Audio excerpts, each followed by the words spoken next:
আসসালামু আলাইকুম বন্ধুরা, কেমন আছেন আপনারা সবাই? আশা করি আপনারা সবাই ভালো আছেন। আলহামদুলিল্লাহ আমিও অনেক ভালো আছি। তো কিছুদিন হলো আমি ব্লগ আপলোড করতে পারছি না, আমি ফেসবুকেও আপলোড করতে পারছি না, ইউটিউবেও আপলোড করতে পারছি না। বাট অ্যাকচুয়ালি আমার কাজের মাঝখানে একটুও টাইম পাচ্ছিলাম না, তাই ভাবলাম আজকে একটা আপলোড করি।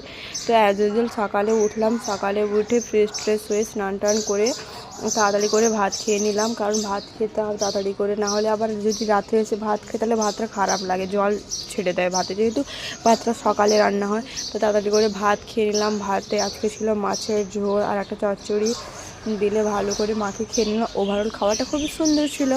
তো ভাত মাখিয়ে খাওয়ার পরে বেরিয়ে গেলাম নিজের কাজে, ডিউটিতে।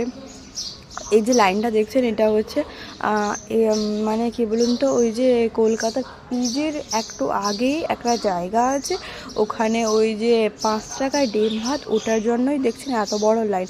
অ্যাকচুয়ালি কী বলুন তো, লাইনে এমন কেউ আছে যারা কিনে খেতে পারবে, তারপরেও লাইনে আছে।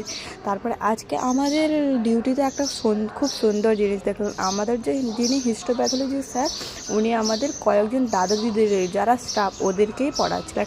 অ্যাকচুয়ালি শিক্ষার যে কোনো দিন শেষ নেই, এটা আমরা প্রত্যেকটা পদে পদেই জানতে পাই। আর মানুষ সব সময় চায় যে আমি যেইটুকু জানি আরও একটু শিখি, আরও একটু জানি।